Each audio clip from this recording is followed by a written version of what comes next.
வணக்கம். நேற்று 2ஆம் தேதி 7ஆம் மாதம் சரியாக 2 மணிக்கு கிராபுண்டன் மாநிலத்தில் இருக்கக்கூடிய கூர் நகர சபைக்கு உட்பட்ட ஒரு பகுதியில் ஒரு புதிய வீதி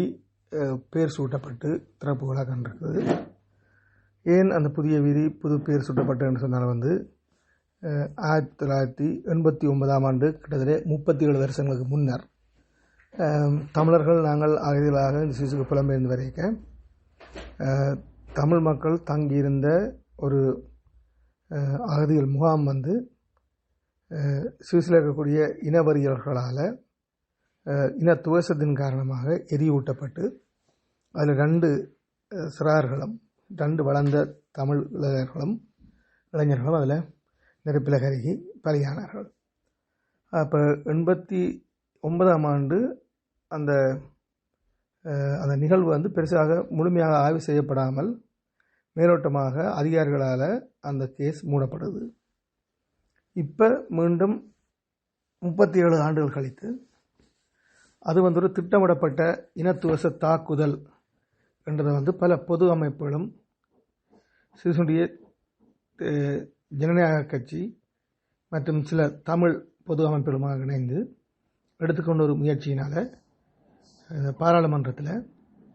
இதுக்கு அந்த நகர சபை அரசு மன்னிப்பு கோர வேண்டும் என்பதையும் தாங்கள் செய்த குற்றத்தை ஏற்றுக்கொள்ள வேண்டும், ஏற்றுக்கொண்டு அந்த இறப்புக்கான அங்கீகாரத்தை வழங்கணும்னு சொல்லி கேட்டுக்கொண்டதுக்கு நாங்கள் இந்த நேரடி ஜனநாயக அரசாகிய இந்த சுவிஸ் அரசு நகர சபை எடுத்துக்கொண்ட முடிவின்படி அந்த 4 பேருடைய பெயர்களும் ஒரு செப்பேட்டில் பதிக்கப்பட்டு சிவரில் அது பதிக்கப்பட்டதோடு இதுவரையும் பேர் சூட்டப்படாமல் இருந்த அந்த பாதைக்கு 4 விளக்குகள் வீதி ஃபீர் லிஸ்டர் வேக் என்ற பெயரை சூட்டி அந்த வீதியை காட்டுகிற பலகைற தட்டில் தமிழ் மொழியிலையும் 4 விளக்குகள் பாதை 4 விளக்குகள் வீதி என்ற அந்த சொல்ல தமிழ் சொல்லிலையும் எழுதி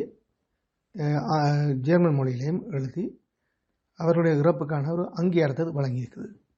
அப்போ சுவிஸில் இதுவரைக்கும் அப்படி ஒரு நிகழ்வு நடக்கல. இதில் நாங்கள் தெளிய வேண்டிய விஷயம் என்னென்னு சொன்னால் 37 ஆண்டுகள் கழித்தாலும் தமிழ் மக்களுடைய அந்த ஒற்றுமையான போராட்டம், இத்தனை பொதுமக்களுடைய போராட்டம் நீதியின் கதவை திறந்து 37 ஆண்டு பிறகு அவருடைய உயிர்களை அதை திருப்பி கொண்டு வராது, ஈடு செய்ய முடியாது, அவருடைய உறவுகளுக்கான ஆறுதலை கொடுக்க முடியாத இருந்தாலும் அந்த இறப்பு அங்கீகரிக்கப்பட்டு ஒரு நகர சபையினால் மன்னிப்பு கோரப்பட்டு